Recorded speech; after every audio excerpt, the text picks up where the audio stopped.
હવામાન વિભાગની સાથે હવામાન નિષ્ણાંત પણ વરસાદની આગાહી આપે છે અને તેવામાં કયા એ જિલ્લા છે, આપના વિસ્તારમાં ક્યાં થવાનું છે, કેવો વરસાદ, ક્યાં છે રેડ એલર્ટ અને ક્યાં છે ઓરેન્જ એલર્ટ, તેની વાત કરીએ તોફાની આગાહી આવનારા 48 કલાક માટે અને અમદાવાદ, વડોદરા, આણંદ જિલ્લામાં થઈ શકે છે ભારેથી અતિ ભારે વરસાદ, કારણ કે રેડ એલર્ટ અપાયું છે। આ ઉપરાંત દક્ષિણ ગુજરાત તરફ જઈએ તો ભરૂચ, નર્મદા, છોટાઉદેપુર આ એ જિલ્લા છે, ત્યાં પણ તોફાની આગાહી આપવામાં આવી છે, ત્યાં પણ રેડ એલર્ટ અપાયું છે।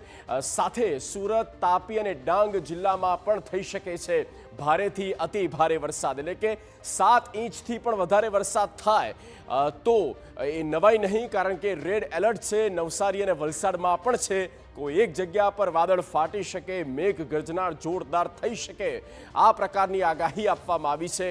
સૌરાષ્ટ્ર તરફ નજર કરીએ તો ભાવનગર જિલ્લો છે અને તેને અડીને આવેલો બોટાદ જિલ્લો પણ છે, જ્યાં રેડ એલર્ટ અપાયું છે।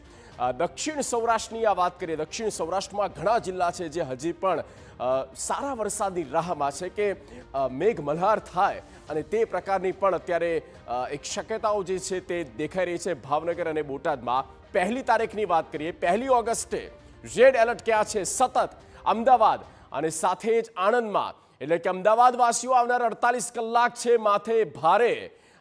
રાજકોટ અને સુરેન્દ્રનગરમાં પણ, રાજકોટમાં તો ખરેખર લોકો રાહ જોવે છે કે સારો વરસાદ થાય, જોકે રાજકોટમાં હજી જોઈએ તેવો વરસાદ નથી થયો। રાજકોટ હોય, ગીર સોમનાથ હોય, આ એ જિલ્લા છે જ્યાં વરસાદની રાહ જોઈ રહ્યા છે। સુરેન્દ્રનગર, રાજકોટમાં રેડ એલર્ટ છે 1 ઓગસ્ટે।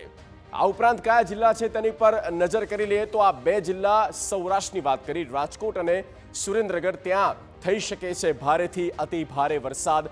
એટલે વિસ્તારથી દક્ષિણ સૌરાષ્ટ્રની સાથે દક્ષિણ ગુજરાત અને સાથે આપણું મધ્ય ગુજરાત, આ એ જિલ્લા છે જ્યાં આવનારા 2 દિવસ 48 કલાક જે છે તે રેડ એલર્ટ છે, ભારેથી અતિ ભારે વરસાદ।